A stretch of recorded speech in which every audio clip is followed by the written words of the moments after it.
আমাকে না বলে? সোনা পিসি, ও সোনা পিসি, কিরে উঠে পড়েছিস? হ্যাঁ, নিখিল নিশ্চয়ই এখন ঘুমোচ্ছে। শোন, যা চা করে নিয়ে ওকে ঘুম থেকে তোল। এত বেলা অবধি কেউ শুয়ে? সোনা পিসি, ও না ঘরে কোথাও নেই। ঘুম থেকে ওঠা থেকে ওকে দেখতে পাচ্ছি না, কখন উঠে গেছে আমি টেরও পাইনি। মানে? হ্যাঁ সোনা পিসি, আমি চা দুটান সব জায়গা খুঁজে নিয়েছি, ও না বাড়িতে কোথাও নেই। কোথায় চলে গেল বলো তো, কোথায় চলে গেল? আমার সে কি রে, কি ব্যাককেলে ছেলে দেখেছো, কাউকে কিছু না বলে। কিন্তু চাবিটা কোথায়? হ্যাঁ, আমিও তোকে সকাল থেকে দেখিনি। আচ্ছা, ও দাদুর সাথে বেরোয়নি তো? না না না না, বাবা তো এই 10 মিনিট আগে বেরোলেন। না, তাছাড়া বাবা তো একাই বেরোলেন, নিখিল তো বাবার সঙ্গে ছিল না। কোথায় যাবে এই ছেলেটাকে নিয়ে? আচ্ছা, তুই কাঁদছিস কেন? আচ্ছা কাঁদছিস? ও আমার উপর রাগ করে কাউকে কিছু না বলে কলকাতা চলে গেল না তো? কি আজে বাজে কথা বলছিস? হ্যাঁ গো, আমার তাই মনে হচ্ছে। আমার না খুব ভয় করছে গো, এত রাগ আমার উপর যে কাউকে কিছু না বলে চলে যেতে হয়। কি আমার ভুল বলেছে আমি, বলো না কি আমার ভুল বলেছে? চুপ কর। এখানে দাঁড়িয়ে দাঁড়িয়ে না কেঁদে তুই দেখ তো গাড়িটা রয়েছে কিনা, তাহলে তো বোঝা যাবে। হ্যাঁ যা যা যা। গাড়িটা আরে আস্তে যা, পড়ে যাবি। দেখেছো আমি? শোন,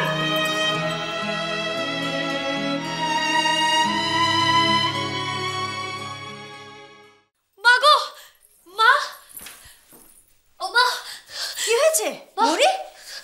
হাই মরি, কি হয়েছে রে? হ্যাঁ, কি রে, কি হয়েছে? জল খাবি? ও এসেছে গেলে? ও এসেছে? কি গো বলো না। নিখিল? কই না তো, কেন? মা, ও না বাড়ি থেকে কোথাও চলে গেছে। সকাল থেকে ওকে খুঁজে পাচ্ছি না। আমার উপর রাগ করে ও না কোথাও চলে গেছে। মা, কোথাও খুঁজে পাচ্ছি না ওকে। আমি কি করবো এখন? আমি কি করবো? ও মা, কি করবো এখন? আমি কি করবো? কোথায় পাবো ওকে? ও মা, কোথায় খুঁজে পাবো? মা, ওকে বলো না, মা বলো না। কেন? তুই তো এটাই চেয়েছিলি। না মা, কাঁদছিস কেন এখন? কাঁদ এখন সারাটা জীবন বাড়িতে বসে বসে। কি ভেবেছিলি তুই নিখিল আসবে, তোর হাতে পায়ে ধরবে, তোকে মানাবে, তাই তো? তুই তো বলেছিলি মৌরি নিখিল আমার জীবন থেকে চলে যাক। তুই তো চেয়েছিলি নিখিল জীবন থেকে চলে যাক। না না মা, ও আমার জীবন থেকে চলে গেলে আমি তো মরেই যাব মা, আমি তো মরেই যাব। ও তো আমার প্রাণ মা। আমি কখনো চাই না ও আমাকে ছেড়ে চলে যাক। আমি তো সবসময় ওকে আমার কাছে রাখতে চেয়েছি। তোমরা কেন কেউ বুঝতে চাইছো না মা? কেন বুঝতে চাইছো না? কে বুঝবে, কে বুঝবে এই কথাগুলো তোর? কেউ কোনোদিন শুনেছে এমন তোর অনাসৃষ্টি হতচ্ছাড়া কথাবার্তা? আমি এই সিদ্ধান্তটা নিয়েছি মা তোমাদের উপর ভরসা রেখে। আমি জানি তুমি, বাবা, তোমাদের সবার আশীর্বাদ আছে আমার উপর। ও তো আমাকে বুঝতে চাইছে না মা। এখন তুমিও যদি আমার উপর মুখ ফিরিয়ে থাকো, আমি জেতা লড়াইটা কিভাবে জিতবো বলো তো? কিভাবে জিতবো আমি?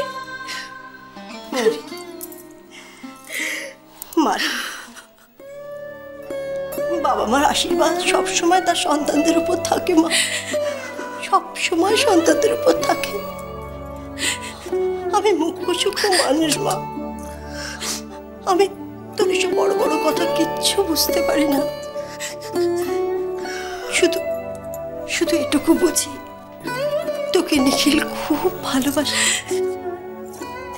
হ্যাঁ মা, তোকে খুব ভালোবাসে রে নিখিল। তোর ভালোবাসাকে তুই এইভাবে হেলায় হারাস না মা, কিভাবে হেলায় হারাস না ভালোবাসে। নিখিলকে এভাবে কষ্ট দিস না মা, কষ্ট দিস না। বড্ড ভালোবাসে তোকে। মরি জেদ করলেই হলো? আমি মৌরিকে ছাড়া থাকতে পারবো না, কিছুতেই থাকতে পারবো না, কিছুতেই না।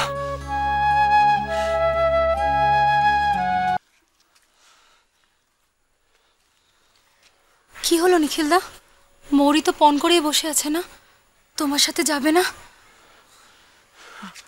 আচ্ছা কি করি বলো তো, কিছুতেই তো কোনো কথা শুনতে চাইছে না ও। শুনবেও না, মৌরিটা বড্ড জেদি। তবে একটা উপায় আছে নিখিলদা। হ্যাঁ কি? তুমি এসো আমার সাথে। নটু নটু কোথায়? শিব মন্দিরে, বটের থানে। মন্দিরে? হ্যাঁ গো, মানত করবে চলো। ভক্তি ভরে গাছে লাল সুতো বেঁধে তুমি যাই চাইবে তাই ফলে গো। না না, এতে কোনো লাভ হবে না, আর আমার এসবে কোনো বিশ্বাসই নেই। আর উনি উনি আমার কথা শুনতেই বা যাবেন কেন? ভগবান আমার কথা শুনবেন মি কেন? না গো নিখিলদা, শুনবে গো শুনবে। ভক্তি ভরে ভগবানকে ডাকলে ভগবান ঠিক শোনে। আমি বলছি, তুমি বিশ্বাস করো। বলছো বলছো লাভ হবে? ক্ষতি তো হবে না। খুব জাগ্রত থান গো, সমস্ত অসম্ভবকে সম্ভব করে দেয়। বিশ্বাস করো। কি ভাবছো তুমি? চলো মন্দিরে যাই। আর আমিও তোমার জন্য আজকে মন থেকে প্রার্থনা করব, কারণ তোমার জন্যই তো আজকে আমি এই নতুন জীবন খুঁজে পেয়েছি। আর এতটুকু করতে পারবো না? তুই বাবাকে বলছিস না কেন মৌরির সাথে কথা বলতে? মৌরি হয়তো বাবার কথা অমান্য করতে পারবে না। স্বর্ণ, তোর কি ধারণা ছোটদা, বাবা মৌরিকে বলবে নিখিলের সঙ্গে যেতে? না রে, আমার তা মনে হয় না। বাবা তো নিজেই সবসময় মৌরিকে আশীর্বাদ করছে, যত মানুষের মতো মানুষ হয়, আত্মসম্মান নিয়ে মাথা উঁচু করে বাঁচতে পারে। আর তাছাড়া মৌরিও ভালোবাসার নামে আর কোনো অপমান সহ্য করবে বলে আমার মনে হয় না। সেই আর দেখ, মৌরিকেও তো কোনোভাবেই দোষ দেওয়া যায় না, যা গেছে মেয়েটার ওপর দিয়ে।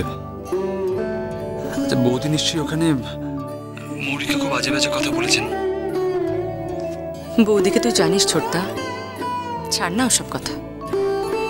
মৌরি ঠিক নিজেকে সামলে নেবে, কারণ ওর সামনে এখন একটা লক্ষ্য আছে।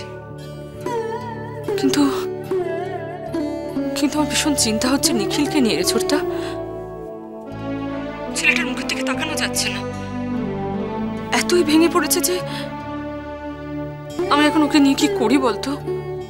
হ্যাঁ রে, নিখিল কবে কলকাতায় ফিরবে কিছু বলেছে? জানি না ছোটদা, আমার সাহস হচ্ছে না ওকে জিজ্ঞেস করার।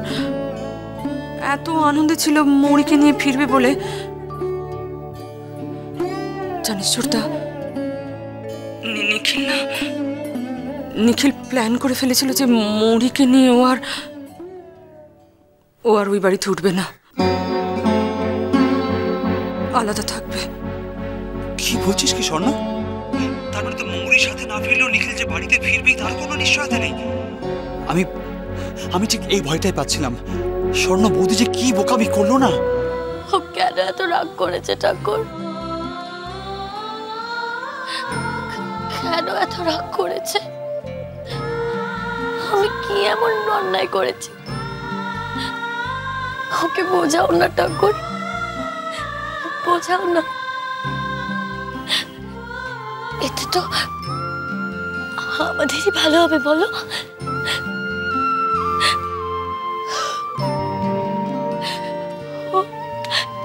এত বোকা ঠাকুর, কটা দিন আমাকে ছেড়ে থাকতে পারছে না। ওর এত কষ্ট হচ্ছে। আমি তো মনে প্রাণে ওরই থাকবো। ও তাহলে কেন এমন করছে? সকাল থেকে না চাটুকু পর্যন্ত খায়নি। কোথায় আছে, কি করছে কে জানে।